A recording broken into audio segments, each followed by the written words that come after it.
So if you guys haven't heard, Smosh has gotten back together once again. Smosh co-founders Anthony Padilla and Ian Hecox reunite to acquire a comedy brand from Rhett and Link. So I believe they did a video about it. It was literally just them sitting down. I know Anthony Padilla made a YouTube, like his I Spent a Day series with Ian, where they basically talked about like reacquiring Smosh. So basically what was talked about is that apparently Anthony went to Smosh itself, or at least went to Ian, and was like, I want to be back into Smosh, but I want to be the one who owns it. Or at least like we get to own it together. So like Padilla and Ian both own it. And they were able to get it from Rhett and Link. Apparently it was like a very mutual deal. Rhett and Link were like very on board with them getting it back because, well, these guys have known each other for a long time. I think Rhett and Link have known Anthony and Ian for a long time now. And also like they're content creators in their own right. They obviously like very much know the space. They know how important it is for them co-founders of this thing to own it. I mean, they own Good Mythical Morning and stuff like that. It's very awesome that you get to see this type of stuff because Smosh has been like in this very weird place for the last like a few years, last decade. For those of you who didn't know, Smosh was owned by this company called Defy Media. That was a very big part of the Smosh operation for years and years and years, at least throughout the 2010s from what I remember. And I used to be a very big fan of Smosh and their second channel, Smosh Games. And I remember when Anthony left Smosh because, like I stated before, he came back and he wanted to own it. He left initially. And that's what eventually led to his like I Spent a Day series and his like interviews and stuff like that he's been doing in the last few years. But it also had, was heavily due to the fact that he wanted to quit Smosh because, well, mostly because of Defy's involvement with Smosh. They were making it into a place that Anthony wasn't happy. Where Anthony wasn't happy with the process. Like, it was all very corporate. It was very like controlling. He wanted to like be able to do his own vision with the channel, but because he had all these like higher ups that were constantly changing things, he wasn't able to do that. So he left.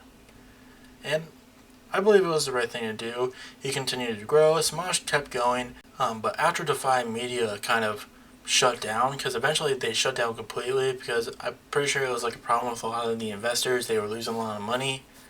They eventually closed down their doors, and it was very sudden, but mind you. Like, and they weren't the only ones affected. There were also other channels. I remember I used to follow one called The Warp Zone that also got hit pretty hard. And Smosh would eventually get purchased by Rhett and Link, but there was like a long period in which you didn't really know what was going to happen to them. And I haven't watched Smosh in a while. I haven't been keeping up. But I would be hard pressed not to say that they kind of like, I don't think it would be difficult to say that they kind of lost their relevancy over the last few years. Because they used to be like one of the biggest channels of all time. They were there for like the beginning. They were big pioneers when it came to like YouTube creatorship and shit like that. And unfortunately, when it comes to like people who lead the way, those people don't really see the benefit in the long run.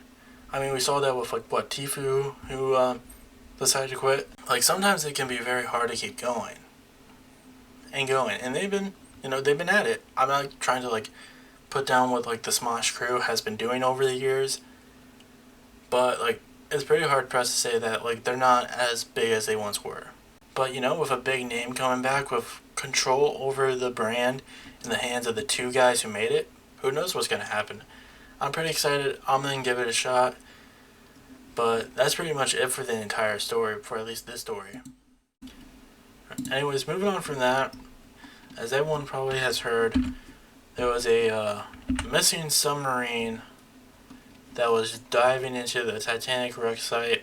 Apparently this is something that like a lot of rich people can do. I think James Gunn has even said he's been there like plenty of times. And they lost contact with it. There was a search and rescue mission. And apparently they found debris from where it would have been.